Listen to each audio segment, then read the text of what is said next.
പരിശോധനാഫലം ആർക്കും പുതുതായി രോഗം സ്ഥിരീകരിച്ചിട്ടില്ല. രോഗബാധയുണ്ടായിരുന്ന 7 പേര് നെഗറ്റീവായിട്ടുണ്ട്. അതിൽ കോട്ടയത്ത് 6, ഇതിലൊരാൾ ഇടുക്കി സ്വദേശിയാണ്. പത്തനംതിട്ട 1. ഈ രീതിയിലാണ് ഫലം നെഗറ്റീവായത്. ഇതുവരെ 502 പേർക്കാണ് സംസ്ഥാനത്ത് രോഗം സ്ഥിരീകരിച്ചത്. 30 പേരാണ് ഇപ്പോൾ ചികിത്സയിലുള്ളത്. 14,670 പേരാണ് നിരീക്ഷണത്തിലുള്ളത്. 14,402 പേർ വീടുകളിലാണ്. 268 പേർ ആശുപത്രികളിലുമാണ്. ഇന്ന് 58 പേർ ആശുപത്രിയിൽ പ്രവേശിപ്പിച്ചിട്ടുണ്ട്. ഇതുവരെ 34,599 സാമ്പിളുകളാണ് പരിശോധനയ്ക്ക് അയച്ചത്. 34,063 എണ്ണം രോഗബാധയില്ല എന്നുറപ്പായിട്ടുണ്ട്. ഇന്ന് പരിശോധന നടത്തിയത് 1,154 സാമ്പിളുകളാണ്. സെന്റിനൽ സർവൈലൻസിൻ്റെ ഭാഗമായി മുൻഗണനാ ഗ്രൂപ്പിലെ 2,947 സാമ്പിളുകൾ ശേഖരിച്ചതിൽ 2,147 എണ്ണം നെഗറ്റീവായിട്ടുണ്ട്. ഇപ്പോൾ നമ്മുടെ സംസ്ഥാനത്ത് 6 ജില്ലകളിൽ മാത്രമാണ് കോവിഡ് ബാധിച്ചവർ ചികിത്സയിലുള്ളത്. കണ്ണൂരിൽ 18 പേർ ചികിത്സയിൽ തുടരുന്നുണ്ട്. കോവിഡ് മുക്തമായി 8 ജില്ലകൾ: കോഴിക്കോട്, മലപ്പുറം, തൃശ്ശൂർ, എറണാകുളം, കോട്ടയം, പത്തനംതിട്ട, ആലപ്പുഴ, തിരുവനന്തപുരം. പുതുതായി ഇന്ന് ഹോട്ട്സ്പോട്ടുകളൊന്നുമില്ല. നിരീക്ഷണത്തിൽ കഴിയുന്നവരുടെ എണ്ണത്തിൽ ഉണ്ടായ കുറവും ആശ്വാസകരമായ കാര്യമാണ്. ലോക്ക്ഡൗൺ കാരണം വിദേശ രാജ്യങ്ങളിൽ പെട്ടുപോയ കേരളീയർ നാളെ മുതലാണ് നാട്ടിലെത്തുന്നത്. അത് സംബന്ധിച്ചുള്ള നടപടിക്രമങ്ങൾ കേന്ദ്ര ആഭ്യന്തര മന്ത്രാലയത്തിൽ നിന്ന് സംസ്ഥാനത്തിന് ലഭിച്ചിട്ടുണ്ട്. സിവിൽ ഏവിയേഷൻ മന്ത്രാലയം ഏർപ്പെടുന്ന വിമാനങ്ങൾ, പ്രതിരോധ വകുപ്പ് ഏർപ്പെടുന്ന കപ്പലുകൾ, ഇതിലാണിവർ വരുന്നത്. നാളെ 2 വിമാനങ്ങൾ വരുമെന്നാണ് ഒടുവിൽ ലഭിച്ചിട്ടുള്ള ഔദ്യോഗിക വിവരം. അബുദാബിയിൽ നിന്ന് കൊച്ചിയിലേക്കും ദുബായിൽ നിന്നും കോഴിക്കോട്ടേക്കുമാണ് വിമാനങ്ങൾ വരുന്നത്. നാട്ടിലേക്ക് വരുന്നവർക്ക് കോവിഡ് പരിശോധന നിർബന്ധമാക്കണമെന്ന് ആരോഗ്യ കാരണങ്ങൾ മുൻനിർത്തി സംസ്ഥാനം പ്രധാനമന്ത്രിയോട് അഭ്യർത്ഥിച്ചിരുന്നു. അതിൻ്റെ മറുപടി ലഭിച്ചിട്ടില്ല. മടങ്ങി വരുന്ന ഓരോ മലയാളിയുടെയും കാര്യത്തിൽ കരുതലോടെയാണ് നാം ഇടപെടുന്നത്. വരുന്നവർ താമസസ്ഥലം മുതൽ യാത്രാവേളയിൽ ഉടനീളം അതിയായ ജാഗ്രത പുലർത്തേണ്ടതാണ്. വിമാനത്താവളം മുതൽ ആ ജാഗ്രത ഉണ്ടാവേണ്ടതുണ്ട്. അവർക്ക് വേണ്ട സൗകര്യങ്ങൾ ഒരുക്കിയിട്ടുണ്ട്. രാജ്യത്ത് പല കേന്ദ്രങ്ങളിലും വിദ്യാർത്ഥികൾ ഉൾപ്പെടെയുള്ള കേരളീയർ കുടുങ്ങിക്കിടക്കുന്നുണ്ട്.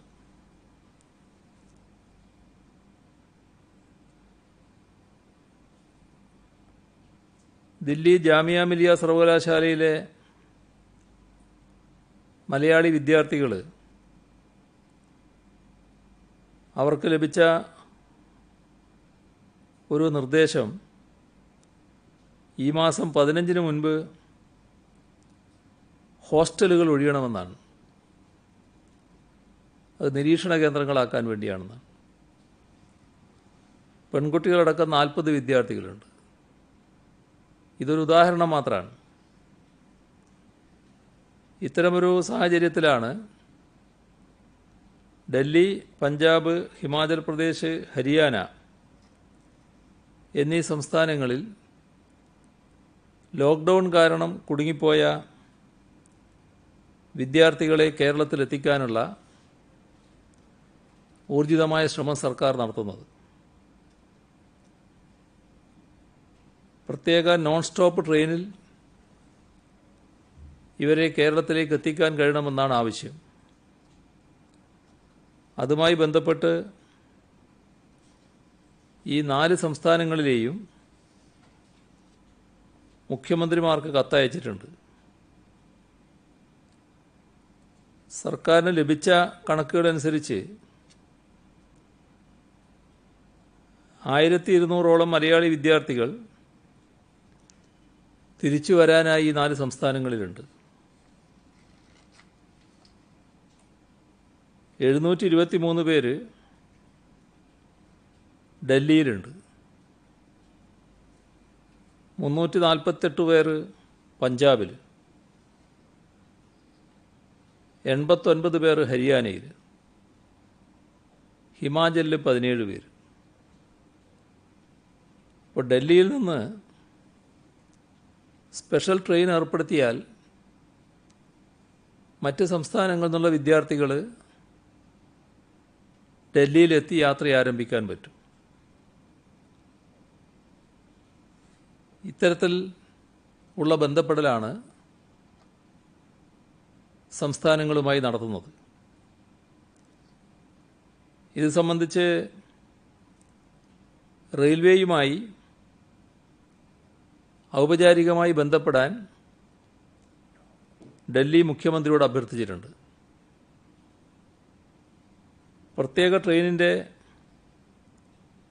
തീയതി ലഭിക്കുമ്പോൾ അതിനനുസരിച്ച് വിദ്യാർത്ഥികളെ മുഴുവൻ ഡൽഹിയിലേക്ക് എത്തിക്കാൻ ഈ വിവിധ സംസ്ഥാനങ്ങളുമായി ബന്ധപ്പെടും. കേന്ദ്ര ഗവൺമെൻറ്റുമായും ഈ കാര്യത്തിൽ ആശയവിനിമയം നടത്തുന്നുണ്ട്. ഇതര സംസ്ഥാനങ്ങളിൽ നിന്ന് കേരളത്തിലേക്ക് ഇതുവരെ എത്തിയവർ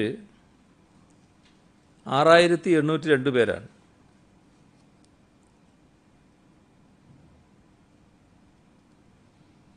രണ്ട് 2,03,189 പേർ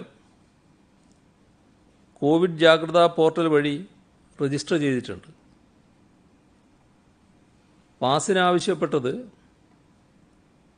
69,108 പേരാണ്. 38,862 പാസുകൾ വിതരണം ചെയ്തു. തമിഴ്നാട്ടിൽ നിന്ന് 4,298 പേര്, കർണാടകയിൽ നിന്ന് 2,120 പേര്, മഹാരാഷ്ട്രയിൽ നിന്ന് 98 പേര്. ഇത്രയാണ് വന്നിട്ടുള്ളത്. ഏറ്റവും കൂടുതൽ രജിസ്ട്രേഷൻ ഉള്ളതും ഈ 3 സംസ്ഥാനങ്ങളിൽ നിന്നാണ്. മലപ്പുറം, പാലക്കാട് ജില്ലകളിലാണ് ഏറ്റവും കൂടുതൽ പേർ എത്തിയത്.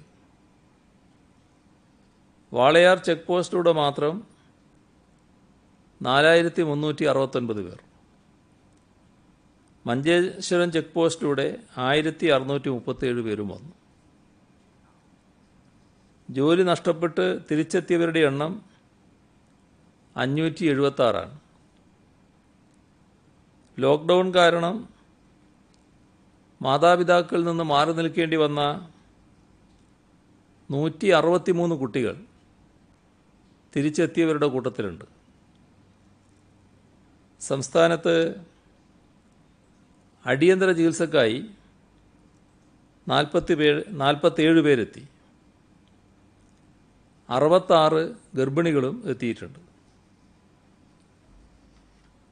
മറ്റ് സംസ്ഥാനങ്ങളിൽ നിന്നും കേരളത്തിലേക്ക് വരുന്നതിനുള്ള മാർഗനിർദ്ദേശങ്ങൾ പ്രസിദ്ധീകരിച്ചിട്ടുണ്ട്. അത് കൃത്യമായി പാലിക്കുന്നത് ഉറപ്പുവരുത്തണം. ഇപ്പോൾ ഉള്ള സ്ഥലം ഹോട്ട്സ്പോട്ടാണെങ്കിൽ തിരിച്ചെത്തിയാൽ സംസ്ഥാനം ഏർപ്പെടുത്തുന്ന ക്വാറന്റൈനിൽ 7 ദിവസം കഴിയണം. എന്നാൽ ഈ ക്വാറന്റൈൻ കാര്യത്തിൽ ഗർഭിണികളെ ഒഴിവാക്കുകയാണ്. അത് വിദേശത്തു നിന്നായാലും മറ്റ് സംസ്ഥാനങ്ങളിൽ നിന്നായാലും വരുന്ന ഗർഭിണികൾക്ക് വീടുകളിലേക്ക് പോകാം. അവർ വീടുകളിലാണ് നിരീക്ഷണത്തിൽ കഴിയേണ്ടത്. ബാക്കിയുള്ളവർ പൊതുവായ കേന്ദ്രത്തിൽ നിരീക്ഷണത്തിൽ കഴിയണം. ഇപ്പോൾ സംസ്ഥാനത്ത് നിന്ന് യാത്രാ അനുമതി ലഭ്യമായ ശേഷം കേരളത്തിലെ ഏത് ജില്ലയിലേക്കാണോ വരേണ്ടത്, ഇപ്പോൾ ഉള്ള സംസ്ഥാനത്ത് നിന്ന് യാത്രാനുമതി ലഭ്യമായ ശേഷം ഏത് ജില്ലയിലേക്കാണോ ഇവിടെ വരേണ്ടത്, ആ ജില്ലയിലേക്കുള്ള യാത്രാനുമതിക്കായി പേര് രജിസ്റ്റർ ചെയ്യേണ്ടതുണ്ട്. അത് COVID-19 jagrada.kerala.nic.in എന്ന പോർട്ടലിലാണ് രജിസ്റ്റർ ചെയ്യേണ്ടത്. നോർക്ക രജിസ്ട്രേഷൻ നമ്പറോ മൊബൈൽ നമ്പറോ ഇതിനായി ഉപയോഗിക്കാം. വരുന്ന വാഹനത്തിൻ്റെ വിശദാംശങ്ങളും ലഭ്യമാക്കണം. പാസിൽ കേരളത്തിൽ പ്രവേശിക്കാൻ അനുമതി നൽകിയ തീയതിയിൽ അതിർത്തിയിൽ എത്തുന്ന വിധത്തിൽ യാത്ര ആരംഭിക്കാവുന്നതാണ്. വരുന്ന ജില്ലയിൽ നിന്നും എത്തിച്ചേരേണ്ട ജില്ലയിൽ നിന്നും പാസ് ഉണ്ടാകണം. അതായത് 2 കൂട്ടരും പാസ് നൽകണം എന്നർത്ഥം. ബന്ധുക്കളെ സന്ദർശിക്കാനും മറ്റുമായി കേരളത്തിലെത്തി കുടുങ്ങിപ്പോയ മലയാളികൾക്ക് ഇതര സംസ്ഥാനങ്ങളിലെ സ്വന്തം വീട്ടിലേക്ക് മടങ്ങാനാകാത്ത സ്ഥിതിയുണ്ട്. ഇവർക്ക് പോകുന്നതിന് മറ്റു തടസ്സമില്ല. പക്ഷെ എവിടെയാണോ പോകേണ്ടത് ആ സംസ്ഥാനങ്ങളുടെ അനുമതി വാങ്ങണം. ആ അനുമതി ലഭിക്കുന്ന മുറക്ക് യാത്ര ചെയ്യാവുന്നതാണ്. പാസ് ഇവിടെ ലഭ്യമാക്കും. ഇവിടെ തടസ്സമില്ല. വിദേശങ്ങളിൽ നിന്നും മറ്റ് സംസ്ഥാനങ്ങളിൽ നിന്നും ആളുകൾ എത്തുമ്പോൾ മാധ്യമങ്ങൾ കൃത്യമായ നിയന്ത്രണം പാലിക്കാൻ ശ്രദ്ധിക്കണം. വരുന്നവരുടെ അഭിമുഖം എടുക്കാനും മറ്റുമായി പോകുന്നത് ഒഴിവാക്കുന്നതാണ് ഇന്നത്തെ ഘട്ടത്തിൽ നല്ലത്. ശാരീരിക അകലം നിർബന്ധമായും പാലിക്കണം. വിമാനത്താവളങ്ങളിലെ സുരക്ഷാ ക്രമീകരണങ്ങളിൽ ഒരു വിട്ടുവീഴ്ചയും ഉണ്ടാകില്ല. വാർത്താശേഖരണത്തിന് സുരക്ഷാ മാനദണ്ഡങ്ങൾ പാലിക്കണം. ഇതിൽ മാധ്യമങ്ങളുടെ ഭാഗത്തു നിന്ന് സ്വയം നിയന്ത്രണം ഉണ്ടാകണമെന്നാണ് അഭ്യർത്ഥിക്കാനുള്ളത്. പ്രവാസികൾ മടങ്ങിയെത്തുന്ന കേരളത്തിലെ വിവിധ വിമാനത്താവളങ്ങളുടെ സുരക്ഷയ്ക്ക് DIG തലത്തിൽ ഉദ്യോഗസ്ഥരെ നിയോഗിച്ചിട്ടുണ്ട്. തിരുവനന്തപുരം വിമാനത്താവളത്തിൽ സഞ്ജയ് കുമാർ ഗരുഡ്, നെടുമ്പാശ്ശേരിയിൽ മഹേഷ് കുമാർ കാളിരാജ്, കരിപ്പൂരിൽ S. സുരേന്ദ്രൻ, കണ്ണൂരിൽ കെ സേതുരാമൻ. കൊച്ചി തുറമുഖത്തിൻ്റെ ചുമതല Kochi city police commissioner Vijay സാക്കറേക്ക്. ജില്ല വിട്ട് യാത്ര ചെയ്യുന്നവർക്ക് പാസ് ലഭിക്കാനായി അതത് പോലീസ് സ്റ്റേഷനിലാണ് ബന്ധപ്പെടേണ്ടത് എന്ന് നേരത്തെ വ്യക്തമാക്കിയിരുന്നു. എന്നാൽ അതും ചില ബുദ്ധിമുട്ടുകൾ ഉണ്ടാക്കുന്നതായി ശ്രദ്ധയിൽപ്പെട്ടു. അപ്പോൾ പാസ് ലഭിക്കുന്നതിനായി ഓൺലൈൻ സംവിധാനം ഏർപ്പെടുത്തിയിരിക്കുകയാണ്.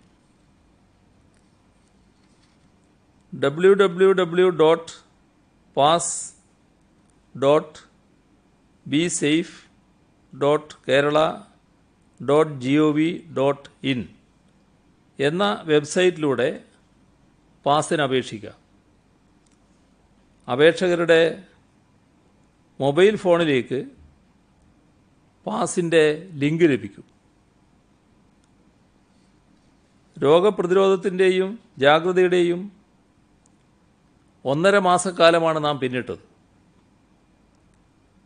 എന്നാൽ ലോക്ക്ഡൗൺ ലംഘനവും ജാഗ്രതയില്ലായ്മയും ഇപ്പോഴും പ്രകടമാകുന്നുണ്ട്. ശാരീരിക അകലം പാലിക്കാത്ത ഇടപെടലുകളും ഉണ്ടാകുന്നു.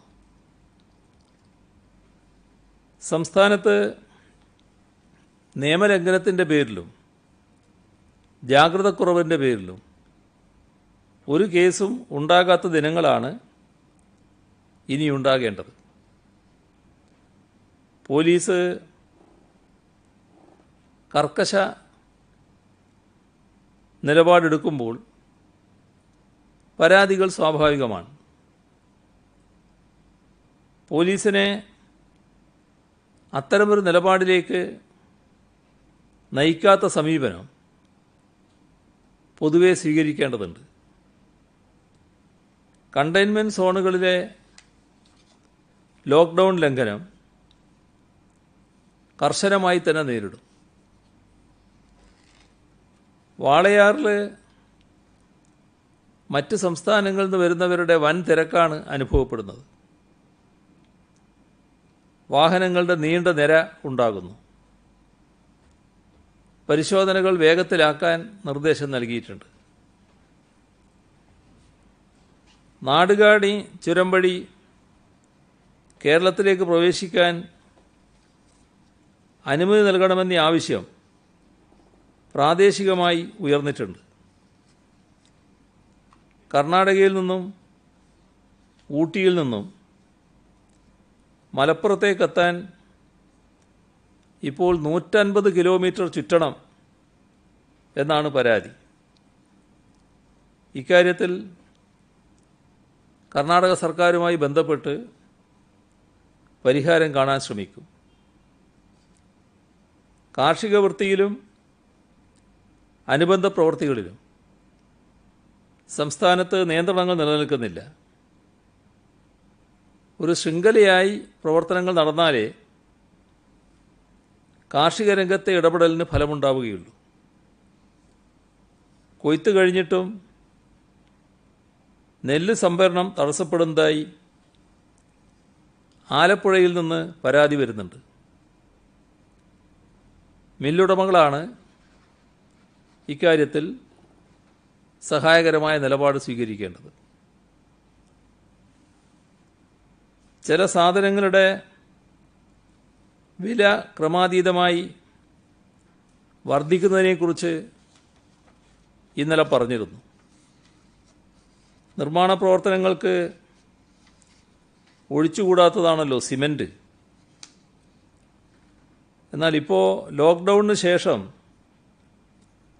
സിമൻറ്റ് ഉൽപ്പാദകരിൽ നിന്നും സിമൻറ്റ് നിരക്കിൽ ഭീകരമായ വർധനവാണ് വന്നിട്ടുള്ളത്. ലോക്ക്ഡൗൺ മാർച്ച് 20 പ്രവർത്തികൾ നിർത്തിവെക്കുന്നതിന് മുൻപേയുള്ള സിമൻറ്റിൻ്റെ നിരക്കിനേക്കാൾ 100 രൂപയിൽ കൂടുതൽ വർധനവ് ഒരു ചാക്കിൽ തന്നെ ഇപ്പോൾ വരുത്തിയിട്ടുണ്ട്. ഇത് പുതിയ സിമൻ്റല്ല, പഴയ സ്റ്റോക്കുള്ള സിമൻ്റാണ്. അതിന് തന്നെ വില വർദ്ധിച്ച് വിൽക്കാനാണ് പരിപാടി. അപ്പോൾ നേരത്തെയുള്ള വിലക്ക് തന്നെ സിമൻ്റ് വിൽക്കുന്നതിന് തയ്യാറാകേണ്ടതാണ്. ഇക്കാര്യത്തിൽ ഉൽപ്പാദകരാണോ ഇവിടെയുള്ള ഡീലർമാരാണോ ആരായാലും വില വർദ്ധിപ്പിക്കാതെയുള്ള സമീപനം ഈ ഘട്ടത്തിൽ സ്വീകരിക്കേണ്ടതാണ്. അപ്പോൾ അതിനാവശ്യമായ നടപടികൾ സ്വീകരിക്കുകയും ചെയ്യും. ലോക്ക്ഡൗൺ കാരണം നിലച്ചുപോയ പരീക്ഷകളുണ്ട്. ഇപ്പോൾ 10, +1, +2 ക്ലാസ്സുകളിലെ അവശേഷിക്കുന്ന പൊതുപരീക്ഷകൾ മെയ് 21-നും 29-നും ഇടയിൽ പൂർത്തീകരിക്കാനുള്ള ക്രമീകരണങ്ങളാണ് പൊതുവിദ്യാഭ്യാസ വകുപ്പ് ഒരുക്കുന്നത്. പൂർത്തിയായ പരീക്ഷകളുടെ മൂല്യനിർണ്ണയം മെയ് 13-ന് ആരംഭിക്കുകയും ചെയ്യും. പ്രൈമറി, അപ്പർ പ്രൈമറി തലങ്ങളിലെ 81,609 അധ്യാപകർക്ക് അധ്യാപക പരിശീലനം ഓൺലൈനായി ലോക്ക്ഡൗൺ പ്രഖ്യാപിക്കുന്നതിന് മുൻപ് തന്നെ ആരംഭിച്ചിരുന്നു. ഇതും പൂർത്തിയാക്കും. ഇതിനു പുറമെ പ്രത്യേക അവധിക്കാല പരിശീലനം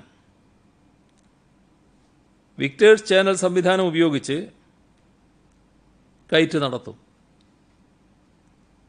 സമഗ്ര പോർട്ടലിൽ അധ്യാപകരുടെ ലോഗിൻ വഴി ഇതിനാവശ്യമായ ഡിജിറ്റൽ സാമഗ്രികൾ ലഭ്യമാക്കും. പ്രൈമറി, അപ്പർ പ്രൈമറി അധ്യാപകർക്ക് മെയ് 14-ന് ഇത് ആരംഭിക്കും. സ്കൂളുകൾ തുറക്കുന്നത് സംബന്ധിച്ച് ആളുകളിൽ പല ആശങ്കയുണ്ട്. തുറക്കാൻ വൈകുന്ന സാഹചര്യമുണ്ടായാൽ പോലും ജൂൺ 1 മുതൽ കുട്ടികൾക്കായി പ്രത്യേക പഠന പരിപാടി വിക്ടേഴ്സ് ചാനലിലൂടെ സംപ്രേഷണം ചെയ്യും. വിക്ടേഴ്സ് ചാനൽ തങ്ങളുടെ ശൃംഖലയിലുണ്ട് എന്ന് പ്രാദേശിക കേബിൾ ഓപ്പറേറ്റർമാർ ഉറപ്പാക്കേണ്ടതാണ്. DTH സേവനദാതാക്കളും ഇക്കാര്യം പ്രത്യേകം ശ്രദ്ധിക്കേണ്ടതാണ്. ഇതിനു പുറമെ വെബിലും മൊബൈലിലും ഈ ക്ലാസുകൾ ലഭ്യമാക്കും. ഇത്തരത്തിൽ ഒരു സൗകര്യവുമില്ലാത്ത കുട്ടികൾക്ക് പ്രത്യേക സംവിധാനം ഏർപ്പെടുത്തും.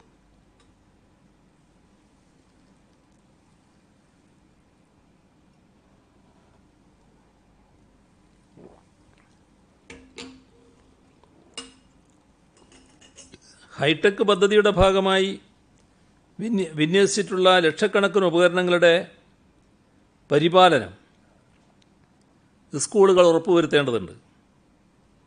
മഴക്കാലമാണ് വരുന്നത്.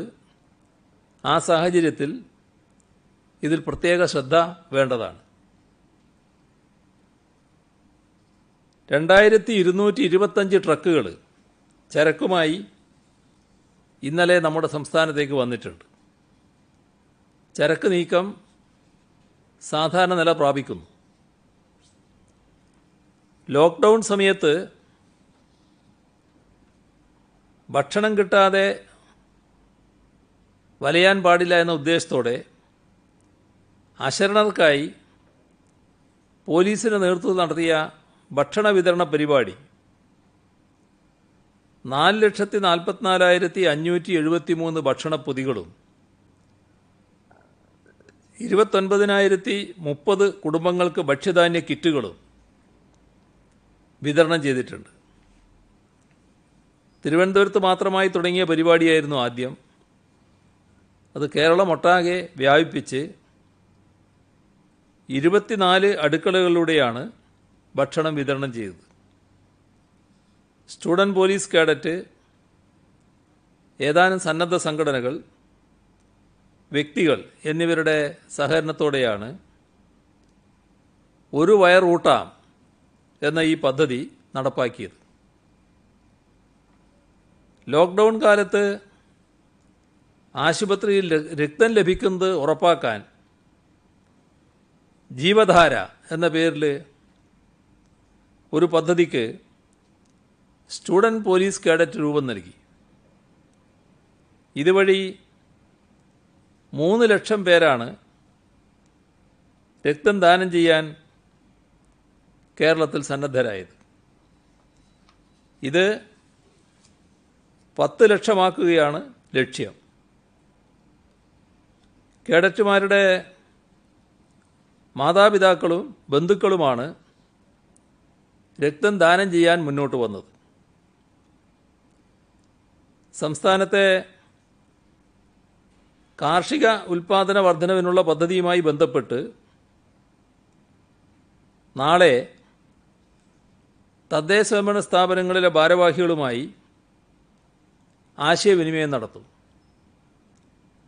വിക്ടേഴ്സ് ചാനലിലൂടെയാണ് അവരോട് സംസാരിക്കുക.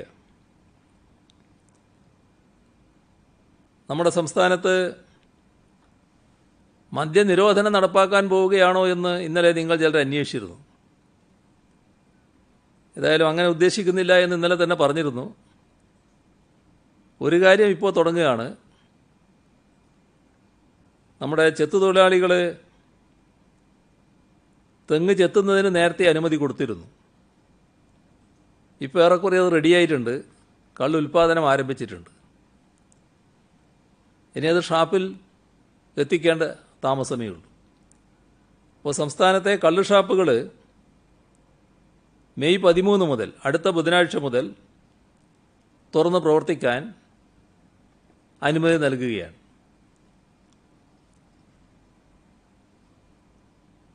കോവിഡ്-19 വ്യാപനത്തിൻ്റെയും പ്രതിരോധ പ്രവർത്തനങ്ങളുടെയും പശ്ചാത്തലത്തിൽ മന്ത്രിസഭയുടെ 4ാം വാർഷികാഘോഷ പരിപാടി ഈ മെയ് മാസത്തിലാണ് നടക്കേണ്ടത്. ആ പരിപാടികൾ ഉപേക്ഷിക്കാൻ ഇന്ന് ചേർന്ന മന്ത്രിസഭാ യോഗം തീരുമാനിച്ചിട്ടുണ്ട്. കോവിഡ് പ്രതിരോധവുമായി ബന്ധപ്പെട്ട് ദുരിതാശ്വാസ നിധിയിലേക്കും ഇതര പ്രവർത്തനങ്ങൾക്കും ജനങ്ങൾ ഉദാരമായ സഹായമാണ് നൽകുന്നത്. ക്ഷേമ പെൻഷൻ പറ്റുന്ന വയോജനങ്ങൾ മുതൽ കൈനീട്ടവും സക്കാത്തും കിട്ടുന്ന കുഞ്ഞുങ്ങൾ വരെ സഹായവുമായി മുന്നോട്ട് വരുന്നു. അതിൽ പ്രധാനപ്പെട്ട പല സഹായങ്ങളും ഇവിടെ വാർത്താസമ്മേളനത്തിൽ വായിക്കുന്നത് ഏതൊക്കെ മേഖലകളിൽ നിന്നാണ് സഹായങ്ങൾ എത്തുന്നത് എന്ന് ജനങ്ങളാകെ അറിയാനാണ്. എന്നാൽ ഇത്തരമൊരു വാർത്താസമ്മേളനത്തിൻ്റെ നല്ല ഭാഗം സഹായങ്ങളെക്കുറിച്ച് മാത്രം പറയുന്നത് എന്നും തുടരാനാവില്ല. അതുകൊണ്ട് തന്നെ ലഭ്യമായ ചില സഹായങ്ങളെക്കുറിച്ച് മാത്രമേ ഇന്ന് പരാമർശിക്കുന്നുള്ളൂ. ഉമ്മന്നൂർ സ്വദേശിയും സൗദി അറേബ്യയിൽ പ്രവാസിയുമായ ജോർജ് ഡാനിയലും ഭാര്യയും അധ്യാപികയുമായ മിനി ജോർജും സൗജന്യമായി ഉഷസ് ലോഡ്ജ് പ്രവാസികൾക്ക് വേണ്ടി ക്വാറന്റൈൻ സൗകര്യം ഏർപ്പെടുത്തി. PPE കിറ്റ് വാങ്ങാൻ 1,20,000 രൂപ KAL ആരോഗ്യ വകുപ്പിന് നൽകി. സർക്കാരിൻ്റെ ആഹ്വാനമനുസരിച്ച് കാർഷിക സ്വയം പര്യാപ്തത കൈവരിക്കാൻ കേരളത്തിൽ 10,000 കൃഷിയിടങ്ങൾ ഒരുക്കുന്ന പദ്ധതിക്ക് AIYF തുടക്കം കുറിച്ചു. World vision and RR Donnelley India private limited Kerala പോലീസിനും ആരോഗ്യവകുപ്പിനും സാനിറ്റൈസർ, ഗ്ലൗസ്, മാസ്ക് എന്നിവ കൈമാറി. ദുരിതാശ്വാസ നിധി പലരും സംഭാവന ചെയ്തിട്ടുണ്ട്. ചില പേരുകൾ മാത്രമാണ് ഇന്ന് പറയുന്നത്. എന്നാൽ ആ ചിലതും കുറച്ചധികമാണ് എന്നുള്ളതാണ് വസ്തുത. കെ സോമപ്രസാദ് MP 1,00,000 രൂപ, മുൻ MP P രാജീവ് 27,000 രൂപ, A മുകേഷ് MLA ശമ്പളത്തിന് പുറമെ 1,50,000 രൂപ, മുൻ MLA അഡ്വക്കേറ്റ് ആന്റണി രാജു 1,00,000 രൂപ, മുൻ MLA AK പത്മനാഭൻ 50,000 രൂപ, പുന്നപ്ര വയലാർ സമരസേനാനി VK ഭാസ്കരൻ സ്വാതന്ത്ര്യസമര പെൻഷൻ തുക, കൂത്തുപറമ്പ് രക്തസാക്ഷി KV റോഷന്റെ മാതാവ് നാരായണി 2 മാസത്തെ ക്ഷേമ പെൻഷൻ തുക, കേരള കർഷക സംഘം 2ാം ഗഡു 22,10,000 രൂപ, 5 ലക്ഷം രൂപ നേരത്തെ നൽകിയിരുന്നു. ദുരിതാശ്വാസ നിധിയിലേക്ക് സംഭാവന നൽകാൻ ആവശ്യപ്പെട്ട് യുവജന കമ്മീഷൻ ഫേസ്ബുക്ക് ക്യാമ്പയിൻ നടത്തുന്നുണ്ട്. 2 ദിവസം കൊണ്ട് 3 ലക്ഷത്തോളം രൂപയാണ് കമ്മീഷൻ സമാഹരിച്ചത്. ബഹ്റിനിലെ VKL ഗ്രൂപ്പ് കമ്പനിയുടെ മാനേജിംഗ് ഡയറക്ടർ വർഗീസ് കുര്യൻ 1 കോടി, ട്രാവൻകൂർ കൊച്ചിൻ കെമിക്കൽസ് 50 ലക്ഷം, ബേപ്പൂർ സർവീസ് സഹകരണ ബാങ്ക് 44,50,000 രൂപ, ഫറൂഖ് സർവീസ് സഹകരണ ബാങ്ക് 44 ലക്ഷം, രാമനാട്ടുകര സർവീസ് സഹകരണ ബാങ്ക് 40 ലക്ഷം, കോഴിക്കോട് സിറ്റി സർവീസ് സഹകരണ ബാങ്ക് 35,25,800, കോഴിക്കോട് ടൗൺ സർവീസ് സഹകരണ ബാങ്ക് 35,03,000,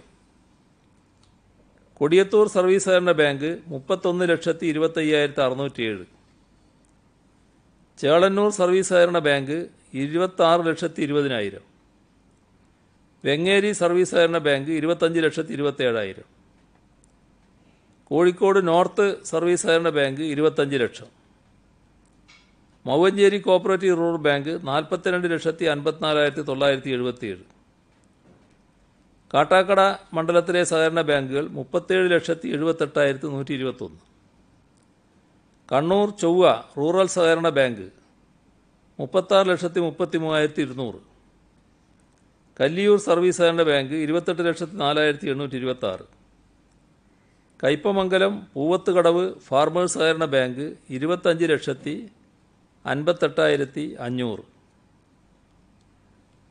പെരിന്തൽമണ്ണ കാർഷിക ഗ്രാമവികസന ബാങ്ക് 15,17,000,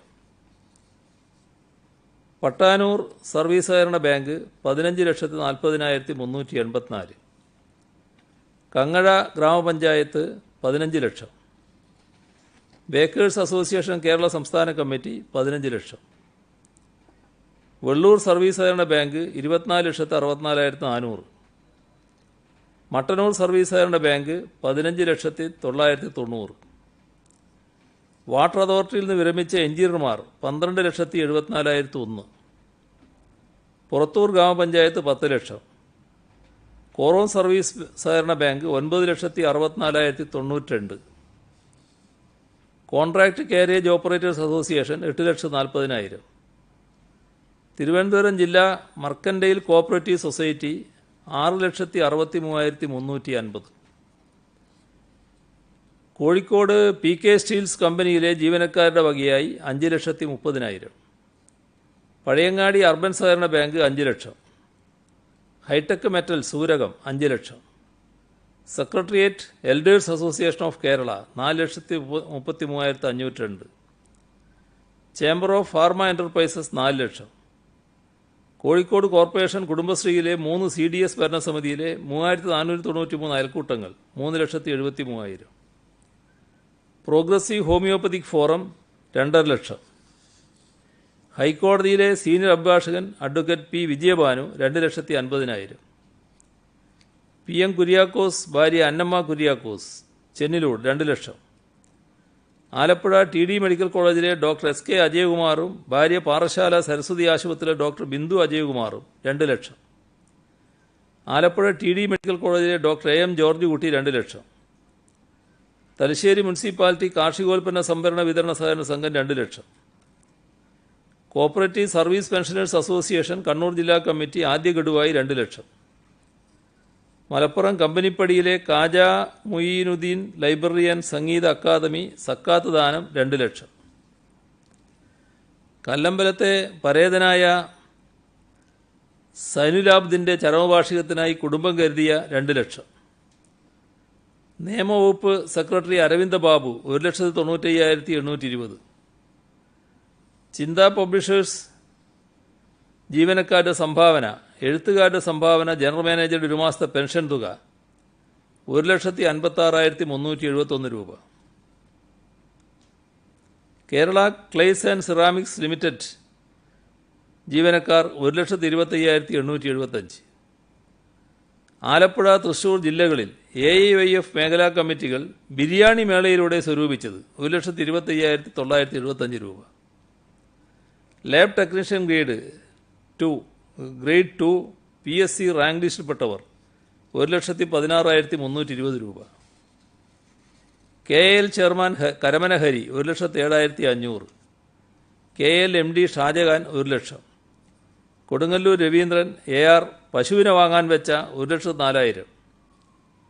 കതിരൂർ പുല്യോട് ശ്രീകൂർമ്മക്കാവ് സേവാസമിതിയും എരുവട്ടി ദേശകമ്മിറ്റിയും കതിരൂർ കാഴ്ച കമ്മിറ്റിയും 1 lakh. Tax consultation and practitioners association Kerala സംസ്ഥാന president AN Puram Sivakumar 1 lakh. RV Achari Bangalore 1 lakh. Thankamma Johnny Maliyekkal Maradu അകാലത്തിൽ മരണമടഞ്ഞ മകൻ ജോൺ റോയിയുടെ ഓർമ്മക്കായി 1 ലക്ഷം. KK ശിവശങ്കരപ്പിള്ള കുന്നത്തൂർ 1 ലക്ഷം. കണ്ടോത്ത് ശ്രീകൂർബ ഭഗവതി ക്ഷേത്രം 1 ലക്ഷം. എറണാകുളം മരടിലെ തങ്കമ്മ ജോണി 1 ലക്ഷം. തിരുവങ്ങാട് രാമപാദം ഗംഗാധരമാരാർ 1 ലക്ഷം. കൂടാളിയിലെ MB Sharafuddin 1 lakh. Retired agriculture officer KV Narayanamarar 1 lakh. Avanavanchery കൈത്തറി നെയ്ത്ത് സഹകരണ സംഘം 1 ലക്ഷം. വിരമിച്ച IAS officer doctor CV Ananda Bose 1 ലക്ഷം. Athirappilly Vazhachal Thumboormuzhi tourism management committee 1 ലക്ഷം.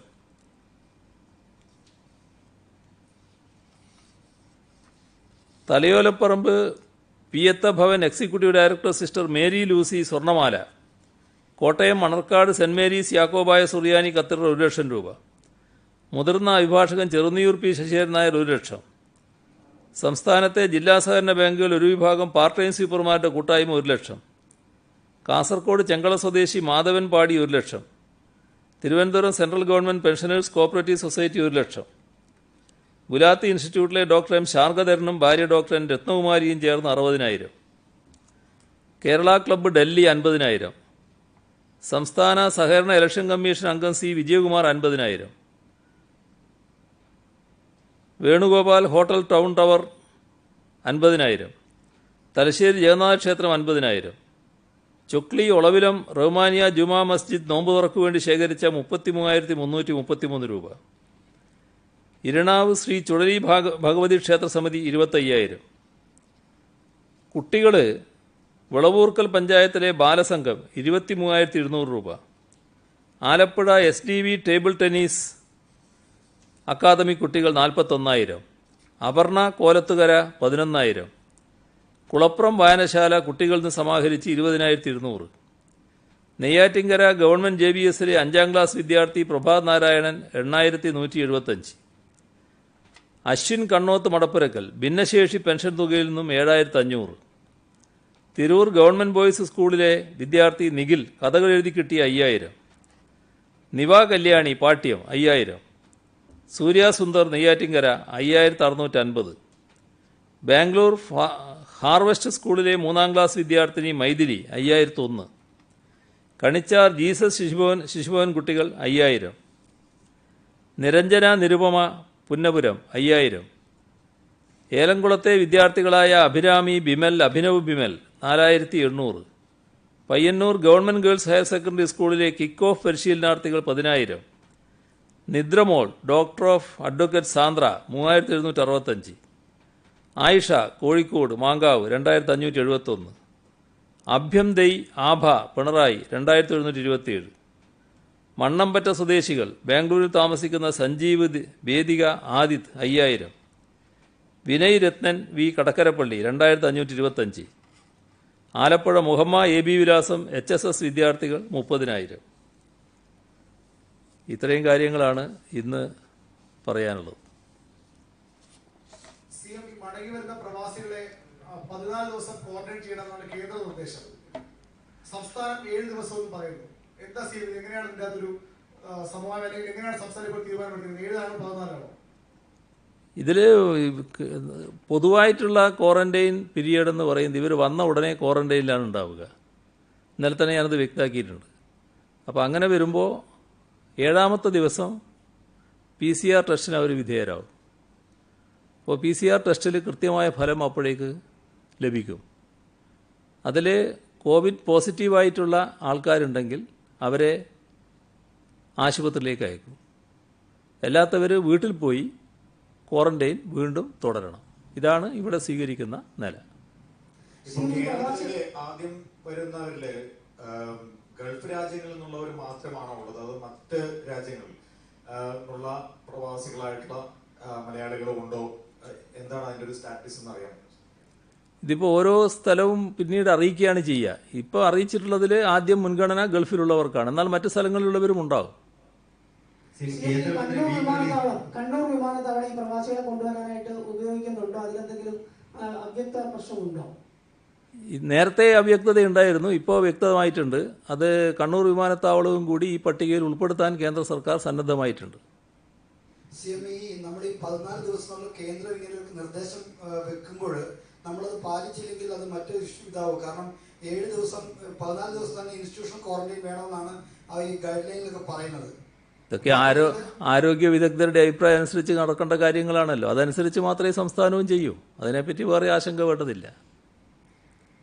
കേന്ദ്രമന്ത്രി വി മുരളീധരൻ ഇന്നലെ പറഞ്ഞത് ഈ തിരികെ വരുന്നവർക്ക് ആവശ്യമായ പരിശോധന കേന്ദ്രം തന്നെ നടത്തുന്നുണ്ട്. അതുപോലെ തന്നെ കണ്ണൂർ വിമാനത്താവളവുമായി ബന്ധപ്പെട്ട് CM പറഞ്ഞ വസ്തുതാവിരുദ്ധമാണെന്ന് ഇന്നലെ തന്നെ പറഞ്ഞിരുന്നു. അതുപോലെ തന്നെ തിരികെ വരുന്നവരെ നമ്മൾ അതാത് ജില്ലയിലെ ക്വാറന്റൈൻ ആക്കാണ് തീരുമാനിച്ചിരിക്കുന്നത്. ഇത് വിമാനത്താവളത്തിൽ വന്നിറങ്ങിയിട്ട് അവരെ കൊണ്ടുപോകുന്ന നമ്മുടെ സംവിധാനത്തിലായിരിക്കും, അതോ അവരുടെ വാഹനത്തിൽ ഈ ക്വാറന്റൈൻ മേഖലയിലേക്ക് മാറ്റുമായിരിക്കും?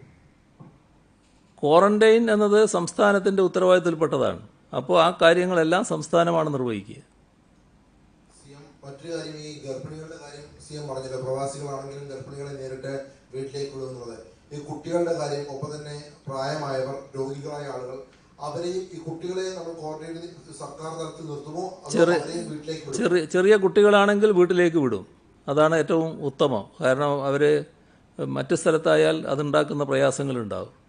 രോഗികളായിട്ടുള്ളവരുടെ കാര്യത്തിൽ ആവശ്യമായ രോഗപരിശോധന നടത്തി അതിൻ്റെ ഭാഗമായി തീരുമാനങ്ങൾ എടുക്കും എന്ത് വേണമെന്നുള്ളത്. CM SSLC മുതൽ +2 വരെയുള്ള പരീക്ഷകൾ 21 മുതൽ 29 വരെ നടത്തുമെന്ന് പറഞ്ഞു. മൂല്യനിർണ്ണയം മെയ് 13 തുടങ്ങുകയാണ്. നേരത്തെ നടത്തിയ പരീക്ഷകളുടെ ആയിരിക്കാം. പക്ഷേ ലോക്ക്ഡൌൺ കാലയളവ് 17 വരെയാണല്ലോ. അപ്പോൾ അതിനു മുമ്പ് ഈ അധ്യാപകർക്ക് മൂല്യനിർണ്ണയത്തിന് പോകുന്നതിന് എന്തെങ്കിലും തടസ്സമുണ്ടാകുമോ? അത് പ്രത്യേക ഡ്യൂട്ടിയായി പരിഗണിച്ച് ആളുകൾക്ക് യാത്ര ചെയ്യാൻ പറ്റും. അതിന് പ്രത്യേക തടസ്സമൊന്നും വരില്ല.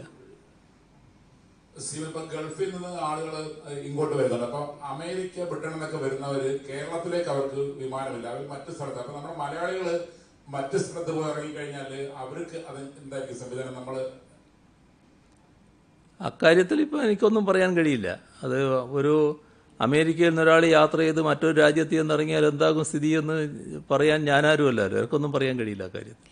അല്ല, നമ്മളെ ഇങ്ങോട്ടേക്ക് അവിടുന്ന് ഫ്ലൈറ്റ് ഇല്ലെന്നുള്ളതാണ് ഒരു പരാതി.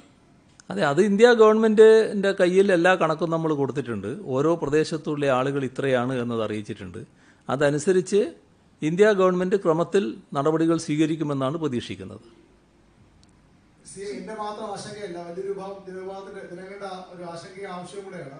ഈ മദ്യഷാപ്പുകൾ തുറക്കുന്നത്, കള്ളുഷാപ്പുകൾ CM പറഞ്ഞു, മദ്യഷാപ്പുകൾ ഈ 17 വരെ തുറക്കുകയില്ലേ, അല്ലെങ്കിൽ തീയതി പിന്നീട് തീരുമാനിക്കും? എന്താണ് അതിന്റെ ഒരു വസ്തുത? അല്ല, ആദ്യം കള്ള് ഷാപ്പ് തുറക്കുന്നു, പിന്നെ മറ്റു കാര്യങ്ങൾ പിന്നീട് തീരുമാനിക്കാം എന്താണെന്നുള്ളത്. ഏതായാലും പൂർണ്ണമായി അടച്ചിടുക എന്നൊരു നയം സർക്കാരിനില്ല. സിഎം ഈ കള്ള് ഷാപ്പുകൾ തുറക്കുന്നു പക്ഷേ മറ്റ് സ്ഥലങ്ങളിൽ ഇതിന് ഞാനൊന്ന് പറഞ്ഞോട്ടെ, മറ്റ് സംസ്ഥാനങ്ങളിൽ ഉണ്ടായ പ്രശ്നങ്ങൾ നമ്മൾ കാണുന്നുണ്ടല്ലോ. വലിയ ആൾക്കൂട്ടവും ബഹളവും എല്ലാം നടക്കുകയാണ് അവിടെ. അപ്പോൾ അത്തരം കാര്യങ്ങൾ നമുക്ക് ഇവിടെ അതേപോലെ തുടരാൻ പറ്റില്ല. അപ്പോൾ അതിനെല്ലാം ഉള്ളൊരു സാവകാശം എടുക്കുന്നതെന്ന് മാത്രമേ ഉള്ളൂ. സംസ്ഥാനങ്ങൾ ഓൺലൈനിലൊക്കെ പരീക്ഷിക്കുന്നുണ്ട്, ഛത്തീസ്ഗഡ് പോലുള്ള സംസ്ഥാനങ്ങൾ പോലും വീടുകളിലെത്തിക്കുക. നമുക്ക് നോക്കാം എന്തൊക്കെയാണ് പറ്റുക. അപ്പൊ ഈ കള്ളച്ചെത്ത് തൊഴിലാളികള് ഈ തെങ്ങിൽ കയറാനൊക്കെ പോകുമ്പോൾ എക്സൈസ് ഉദ്യോഗസ്ഥർ തടയുന്നുണ്ട്. ഇപ്പം CM പറഞ്ഞു 13-ാം തീയതി മുതൽ കള്ളുഷാപ്പ് തുറക്കുന്നു. പക്ഷേ തെങ്ങിൽ കയറാൻ പോലും അനുവദിക്കുന്നില്ല എന്ന പരാതി ആലപ്പുഴയിൽ നിന്ന് പ്രത്യേകിച്ച് വരുന്നുണ്ട്. എക്സൈസ് ഉദ്യോഗസ്ഥർ തടയുന്നുള്ള പരാതിയാണ് പ്രധാനമായും വരുന്നത്. അങ്ങനെ ഒരു പരാതി സർക്കാരിൻ്റെ ശ്രദ്ധയിലില്ല. സർക്കാരിൻ്റെ ശ്രദ്ധയിലുള്ളത് നേരത്തെ തെങ്ങ് ചെത്താൻ അനുവദിച്ചു. ആ തെങ്ങ് ചെത്താൻ അനുവദിച്ച തീയതി മുതൽ ചെത്തു തൊഴിലാളികൾ തെങ്ങ് ചെത്തിയിട്ടുണ്ട്. അതിപ്പോൾ കള്ളാകുന്ന നില വന്നിട്ടുണ്ട്. കുറച്ച് ആഴ്ച പിടിക്കും തെങ്ങ് ചെത്തി കള്ളാവുന്നതിന്. നേരത്തെ നമ്മൾ ലോക്ക്ഡൗൺ തുടങ്ങുന്ന ഘട്ടത്തിൽ തെങ്ങിൻ്റെ കെട്ടിറക്കാൻ വേണ്ടി പറഞ്ഞിരുന്നു. അതുകൊണ്ട് തെങ്ങിൻ്റെ കൊലയുടെ കെട്ടൊക്കെ അറുത്ത് കള്ളുൽപാദനം നിർത്തിവെച്ചിരുന്നു. ഇപ്പോൾ അത് വീണ്ടും തുടങ്ങാൻ പറഞ്ഞപ്പോൾ തൊഴിലാളികൾ തുടങ്ങുന്നതിന് നടപടികൾ സ്വീകരിച്ചു. ഇനി അത് കള്ളുഷാപ്പിലെത്തിയില്ലെങ്കിൽ വലിയ തോതിലുള്ള പ്രശ്നമാവും. അതുകൊണ്ടാണ് കള്ളുഷാപ്പ് ഈ 13-ാം തീയതി തുറക്കാമെന്ന് വെച്ചിട്ടുള്ളത്. അല്ല, അവിടെ എക്സൈസ് ഉദ്യോഗസ്ഥർ ഇവരുടെ ജോലി തടസ്സപ്പെടുത്തുന്നു എന്നുള്ളത് സർക്കാർ ശ്രദ്ധയിലേക്ക് പെടുത്തുകയാണ്. അവിടെ അങ്ങനെ പരാതികളുണ്ട്. സർക്കാരിൻ്റെ ശ്രദ്ധയിൽപ്പെടുത്താൻ തൊഴിലാളികളുടേതായ ധാരാളം വഴികളുണ്ട്. നിങ്ങൾ മുഖേന പുറത്തുണ്ട്, യാതൊരു പ്രശ്നവും വരുന്നില്ല. ഏതായാലും അങ്ങനെ ഉണ്ടെങ്കിൽ അത് അവർ ഗൗരവമായിട്ട് ഉന്നയിക്കും.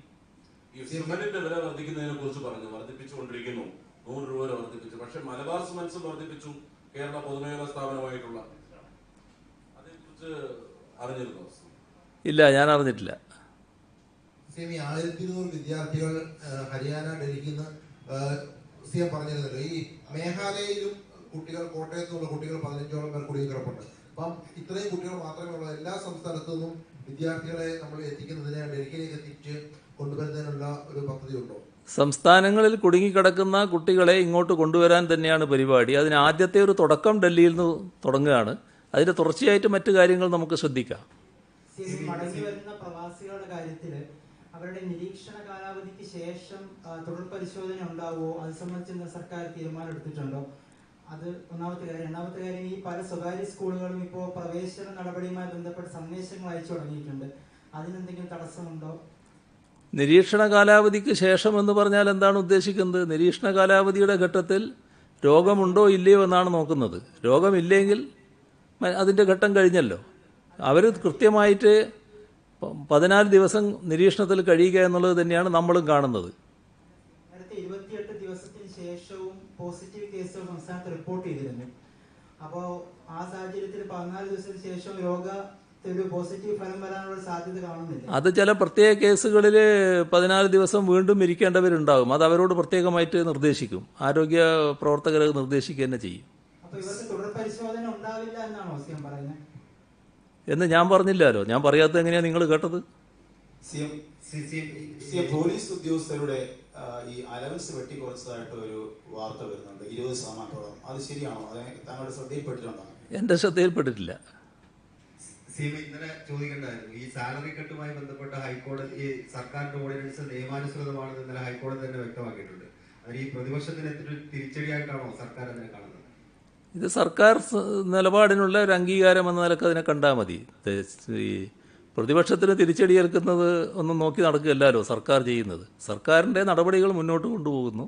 അത് നാടിനു വേണ്ടി സ്വീകരിക്കുന്ന നടപടിയാണ്. അത് നിയമ സംവിധാനം കൂടി, ഹൈക്കോടതി കൂടി അംഗീകരിക്കാൻ നില വന്നിരിക്കുന്നു. ആ നിലയ്ക്ക് നമ്മളതിനെ കാണേണ്ടതായിട്ടുള്ളൂ. നേരത്തെ 7 ദിവസമാണ് വീടുകളിൽ 7 ദിവസമാണ് സർക്കാർ തലത്തിൽ നിർബന്ധിത ക്വാറന്റൈൻ എന്ന് പറഞ്ഞു. മലപ്പുറം കളക്ടർ നേരത്തെ പറഞ്ഞിട്ടുണ്ട്, മലപ്പുറം ജില്ലയിൽ വരുന്നവരെല്ലാം തന്നെ 14 ദിവസവും സർക്കാരിന്റെ ക്വാറന്റൈൻ കേന്ദ്രത്തിൽ കഴിയണമെന്ന്. അപ്പോൾ അത് CM പറഞ്ഞതിൽ ഒരു വ്യത്യസ്തമായ നിലപാടാണ് മലപ്പുറം കളക്ടറുടെ ഭാഗത്ത് വന്നിരിക്കുന്നത്. അല്ല, ആരും വ്യത്യസ്തമായിട്ട് പോകില്ല. എല്ലാ സ്ഥലത്തും ഈ പറയുന്ന നിലപാടേ ഉള്ളൂ. ഒരു സ്ഥലത്തും വ്യത്യസ്ത നിലപാടുണ്ടാവില്ല. CM പലതവണ ഈ പത്രസമ്മേളനത്തിൽ നിർദ്ദേശിച്ചതും ചൂണ്ടിക്കാണിച്ചതും ഞങ്ങളെല്ലാം ശ്രദ്ധയിൽപ്പെടുത്തിയതുമാണ്. നേരത്തെ ഇവിടെ ചോദ്യം വന്നതാണ്, ഈ സ്കൂളുകളിൽ, സ്വകാര്യ സ്കൂളുകളിൽ ഫീസ് പിരിവ് തുടങ്ങിയിട്ടുണ്ട്. അവർ മെസ്സേജ് അയച്ച് അടയ്ക്കാൻ പറ്റാത്തവരെ നിർബന്ധിക്കുന്നു. അതുപോലെ തന്നെ അവിടുത്തെ അധ്യാപകർക്ക് ഈ മാസം ശമ്പളം കൊടുക്കുന്നില്ല എന്നൊരു പരാതി ഉണ്ട്. പലതവണ അങ്ങനെ ഇത് ആവർത്തിക്കരുതെന്ന് ഈ പത്രസമ്മേളനത്തിൽ ആവശ്യപ്പെട്ടതാണ്. അതായത് എന്തെങ്കിലും ഒരു നടപടിയോ അന്വേഷണമോ എന്തെങ്കിലും നടത്തേണ്ടതാണ്.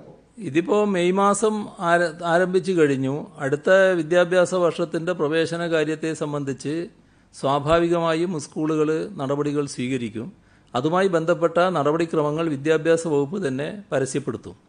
അതിൽ വലിയ അസാംഗത്യം ഇപ്പോൾ നമ്മൾ കാണേണ്ടതായിട്ടില്ല. ഇനി സാധാരണഗതിയിൽ നടപടികൾ സ്വീകരിക്കേണ്ടതായിട്ട് വരും. എപ്പോൾ സ്കൂൾ തുടങ്ങുമെന്നുള്ളത് പറയാൻ പറ്റില്ല. പക്ഷേ ജൂൺ 1 തന്നെ ഓൺലൈനിൽ ക്ലാസ്സുകൾ ആരംഭിക്കുക എന്നുള്ളതാണ് ഉദ്ദേശിക്കുന്നത് എന്നുള്ളത് നേരത്തെ തന്നെ ഞാൻ പറഞ്ഞു കഴിഞ്ഞിട്ടുണ്ട്. അപ്പോൾ അതിൽ വലിയ പ്രശ്നമില്ല എന്നാണ് തോന്നുന്നത്. പിന്നെ ഇത്തരം സ്കൂളുകളിലെ ജീവനക്കാർ, അധ്യാപകർ അവർക്കെല്ലാമുള്ള വേതനം നൽകൽ അത് കൃത്യമായി നൽകണമെന്ന് തന്നെയാണ് സർക്കാരിൻ്റെ അഭിപ്രായം. ഇനി അയൽ സംസ്ഥാനങ്ങളിൽ കുടുങ്ങിക്കിടക്കുന്ന സ്വന്തമായി വാഹനമില്ലാത്തവരുണ്ട്, അവർക്ക് തിരികെ എത്തുന്നതിന് KSRTC ഉൾപ്പെടെ സംവിധാനം പരിശോധിക്കുമോ? ഇപ്പം അങ്ങനെ ഒരു സംവിധാനത്തെക്കുറിച്ച് ആലോചിക്കുന്നില്ല. മാലിയിൽ ജോലി ചെയ്യുന്ന മലയാളികൾ കൂടുതൽ അധ്യാപകരാണ്. അവർ അവിടെ തിരിച്ചു വരാനുള്ള ശ്രമത്തിലാണ്. പക്ഷേ തിരിച്ചു വന്നാൽ ജോലി പോകുന്ന ഒരു ഭീഷണി അവിടുത്തെ മാനേജ്മെന്റുകൾ മുഴക്കിയിട്ടുണ്ട്. അത് ഏതെങ്കിലും തരത്തിൽ ഇടപെടാൻ കഴിയുന്നതാണോ? അത് ജോലിയുടെ കാര്യത്തിലുള്ള ഭദ്രത ഉറപ്പുവരുത്തിക്കൊണ്ടേ മറ്റു നടപടികൾ സ്വീകരിക്കാൻ തയ്യാറാവും. സാധാരണ നിലക്ക് നമുക്ക് നിർദ്ദേശിച്ചാൽ നൽകാൻ കഴിയുന്ന ജോലിയല്ലത്. അപ്പോൾ അവിടുത്തെ ജോലിയുമായി ബന്ധപ്പെട്ട് എന്തെങ്കിലും പ്രശ്നങ്ങൾ ഉണ്ടാകുമെങ്കിൽ അതുമായി ബന്ധപ്പെട്ട കാര്യങ്ങളിൽ തീരുമാനമായിട്ടേ ബന്ധപ്പെട്ടവർ ആ കാര്യത്തിൽ മറ്റു നടപടികൾ എടുക്കാവൂ. റെഡ് സോണിൽ നിന്ന് മറ്റ് ജില്ലകളിലേക്ക് അല്ലെങ്കിൽ മറ്റ് സ്ഥലങ്ങളിൽ റെഡ് സോണിൽ നിന്ന് വരുന്നവർ ക്വാറന്റൈനിൽ പോകണമെന്ന് കേന്ദ്രത്തിന്റെ നിർദ്ദേശം ഇപ്പോൾ പുറത്തു വന്നിട്ടുണ്ട്. ഇപ്പോൾ കണ്ണൂർ, കോട്ടയം ജില്ലകളിൽ നിന്ന് നമ്മുടെ മറ്റ് ജില്ലകളിലേക്ക് യാത്ര ചെയ്ത ആൾക്കാർക്ക് ഇത് ഈ നിബന്ധന ബാധകമായിരിക്കില്ല. അവിടെ നിന്ന് പോകാനോ അവിടത്തേക്ക് പോകാനോ അനുമതി കൊടുക്കില്ല. ഒരു കാര്യം, അതില് ഈ കോട്ടയം ഇപ്പോൾ രോഗങ്ങളില്ലാത്തൊരു ജില്ലയായി മാറിയല്ലോ. പക്ഷെ കോട്ടയത്തിന് അനുമതി ഉണ്ടാവില്ല എന്ന് തന്നെയാണ്. കോട്ടയം റിസോർട്ട് തന്നെയാണ്. ഒരു രോഗിയില്ലാത്തൊരു അവസ്ഥ വന്നു. അതൊക്കെ ഈ അത് സാധാരണ നിലക്ക് നമുക്ക് ഊഹിച്ചാൽ മനസ്സിലാകുമല്ലോ. റെഡ് സോണായ ജില്ലകൾക്ക് മാത്രമാണ് അത് ബാധകം. എല്ലാ കാലത്തും ഒരു ജില്ല റെഡ് സോണായി കിടക്കണമെന്ന് ആരും ആഗ്രഹിക്കുന്നില്ല. അവരൊഴിവായാൽ അതിനനുസരിച്ചുള്ള സൗകര്യങ്ങൾ അവർക്ക് ലഭിക്കും.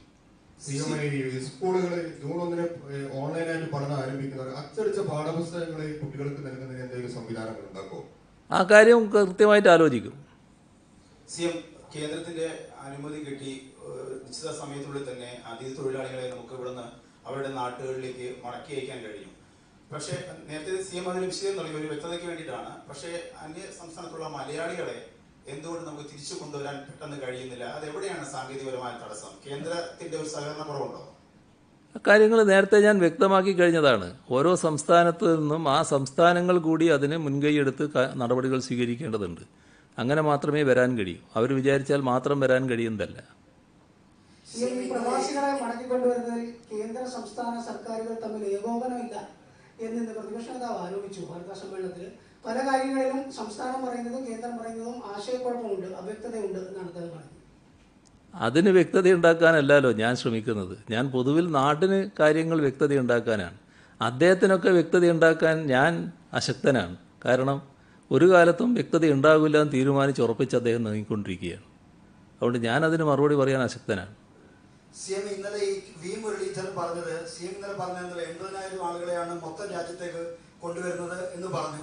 എന്നാൽ ഈ കണക്കൊക്കെ എവിടെ നിന്നാണ് മുഖ്യമന്ത്രിക്ക് കിട്ടിയത് എന്നാണ് ഈ വി മുരളീധരൻ ചോദിക്കുന്നത്. അത്രയും ആളുകളെ ഒന്നും അല്ല. അത്തരത്തിലാണ് ഈ വി മുരളീധരൻ പറയുന്നത്. ഇതും ഒരു തെറ്റിദ്ധാരണയ്ക്ക് ഇടയാക്കുന്ന കാര്യങ്ങളല്ലേ? അത് മുഖ്യമന്ത്രി നിലക്ക് തന്നെ കിട്ടിയ കണക്കാണ്. അതിലൊരു ആശ്ചര്യപ്പെടേണ്ടതുമില്ല.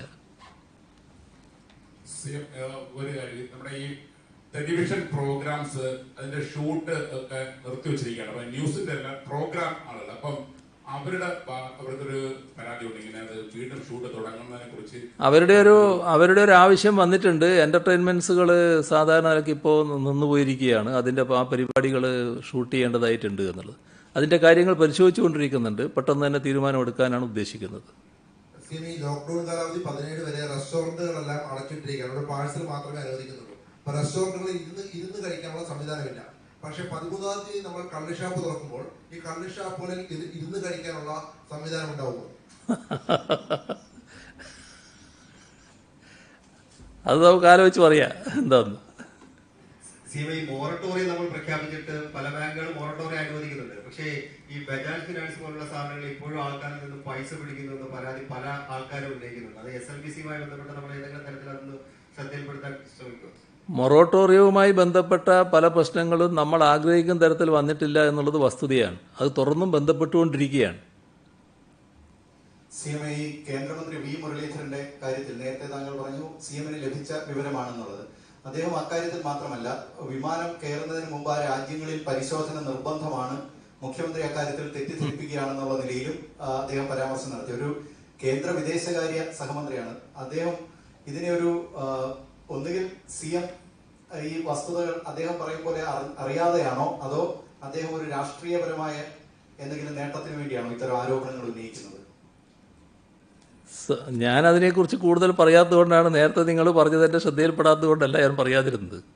അത് എല്ലാവരും സ്വയം അവകാശരാകാതിരിക്കാൻ ശ്രദ്ധിക്കുന്നത് നല്ലതാണ്. കോവിഡിന്റെ പശ്ചാത്തലത്തിൽ ഇതുവരെ എത്ര തുക CMന്റെ ദുരിതാശ്വാസ നിധിയിലേക്കെന്ന് ഈ സാഹിത്യത്തിൽ പറയാൻ പറ്റുന്നതാണോ? ഞാൻ പറഞ്ഞല്ലോ, എൻ്റെ കയ്യിൽ അതിൻ്റെ കണക്കില്ല. പക്ഷേ നിങ്ങൾ തന്നെ പ്രസിദ്ധീകരിച്ച് കണ്ടല്ലോ വേറൊരു ദിവസം ഒരു വാർത്തയിൽ ഇത്രയാണെന്നുള്ളത്. അല്ല, അതങ്ങനെ ഒരു കണക്ക് പറയാത്ത കാരണം ഈ കഴിഞ്ഞ ദിവസം KPCC പ്രസിഡന്റ് ഒരു ആരോപണം ഉന്നയിച്ചിരുന്നു. ഈ അന്യസംസ്ഥാന തൊഴിലാളികൾക്ക് യാത്രാ തുക കൊടുക്കുന്നതിനെക്കാട്ടിലും അത് ഈ മുഖ്യമന്ത്രിയുടെ ദുരിതാശ്വാസ നിധിയിലേക്ക് കൊടുത്തൂടെ എന്ന് ചോദിച്ചപ്പോൾ പറഞ്ഞു അങ്ങനെ ദൂർത്തടിക്കാൻ കൊടുക്കാൻ കഴിയില്ല, അതിന് പ്രളയത്തിന്റെ കണക്ക് പോലും ഇതുവരെ പുറത്തു പറഞ്ഞിട്ടില്ല, അതുകൊണ്ട് ദൂർത്തടിക്കാൻ കൊടുക്കാൻ കാശില്ലെന്നാണ് പറയുന്നത്. ഞാൻ അതിനൊന്നും മറുപടി പറയാനല്ലല്ലോ ഇപ്പോൾ ഇരിക്കുന്നത്. മറുപടി അത് നേരത്തെ പറഞ്ഞു കഴിഞ്ഞതാണ്. ഇപ്പം ഞാൻ അത്തരം കാര്യങ്ങൾക്ക് മറുപടി പറയാനല്ല ഇരിക്കുന്നത്. ഇതൊന്നും നാട്ടിൽ വിലപ്പോകുന്ന കാര്യമല്ല എന്നത് ആ പറയുന്നവരൊക്കെ മനസ്സിലാക്കിയാൽ നല്ലത്. ശരി, ഇപ്പോൾ നമ്മൾ നാളെ കാണില്ല, മറ്റന്നാൾ കാണാം.